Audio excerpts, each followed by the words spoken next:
नरेंद्र मोदी जी के नेतृत्व में मैं जब 2014 में केंद्र में सरकार बनी, कोई सोचता था कि भारतीय जनता पार्टी की बनने वाली ये सरकार देश के अंदर व्यापक जन समर्थन को अपने साथ जोड़ने में सफल होगी और भावनाओं का जो सपना 5 दशक पहले पंडित दीनदयाल उपाध्याय जी ने देखा था, उस सपने को एक एक करके साकार करती हुई यह मोदी सरकार उन्हें साकार करती हुई दिखाई देगी। लेकिन आज ये सपना साकार हुआ जब आपने देखा होगा देश के अंदर इस सदी की सबसे बड़ी महामारी के दौरान आपने पूरे देश के अंदर इस बात को देखा है, 80 करोड़ लोगों को फ्री में राशन की सुविधा उपलब्ध करवाने का कार्य किसी ने किया तो मोदी सरकार ने किया। भाइयों बहनों, इस सदी की सबसे बड़ी महामारी के दौरान 135 करोड़ लोगों के जीवन को कैसे बचाया जाना चाहिए, दुनिया के अंदर कोरोना प्रबंधन का यह मॉडल प्रधानमंत्री मोदी जी के नेतृत्व में देश और दुनिया ने देखा है। फ्री में टेस्ट, फ्री में उपचार,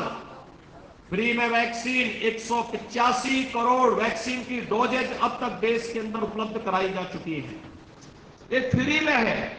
जबकि दुनिया के अंदर इस वैक्सीन की भारी कीमत लोगों को चुकानी पड़ रही है। कोई सरकार फ्री में अपने लोगों को वैक्सीन नहीं दे रही है सिवाय भारत सरकार की,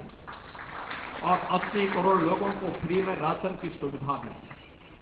हर महामारी की अपनी एक जो सबसे खतरनाक उसका साइड इफेक्ट रहता था,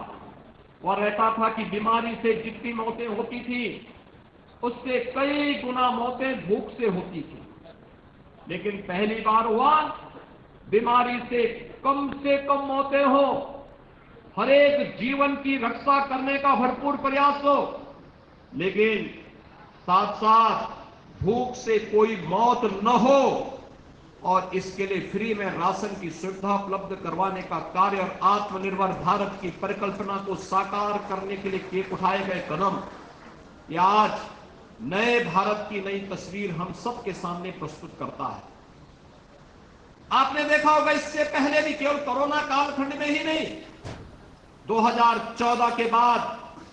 पहली बार इस देश ने देखा है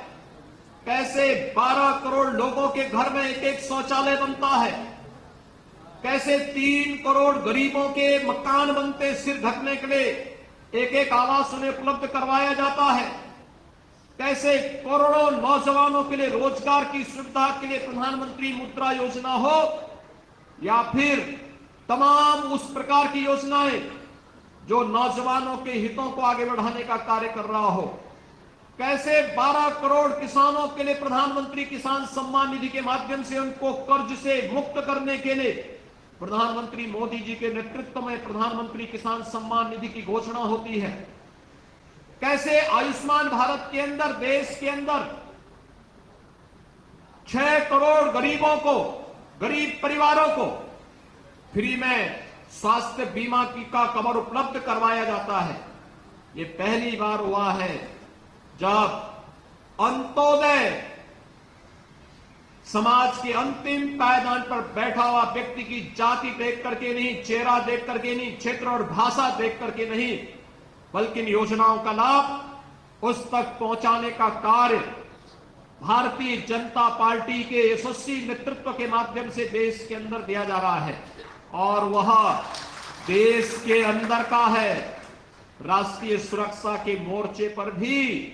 कैसे हमें अपने देश के दोस्त के साथ हमारा क्या व्यवहार होगा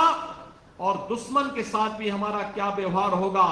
वह भी आपने पहली बार देश के नेतृत्व की क्षमता के माध्यम से आपने देखा है। और इसलिए भाइयों बहनों,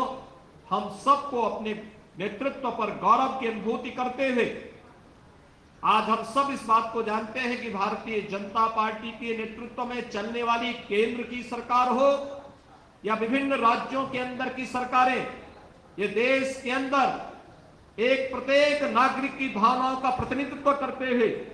न केवल उनके हितों का संवर्धन करने का कार्य कर रही है,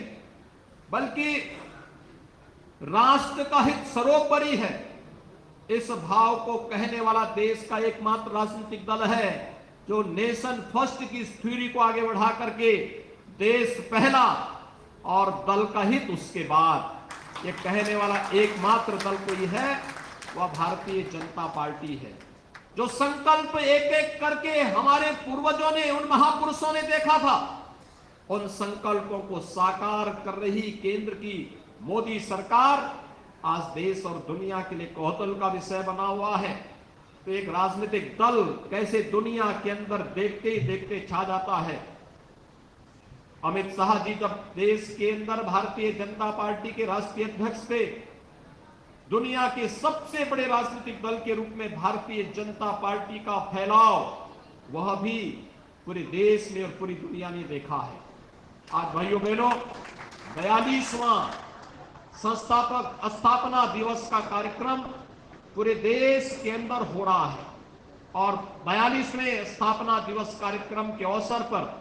आज हम सब का यह गौरव की विषय, हम सब के लिए गौरव का विषय है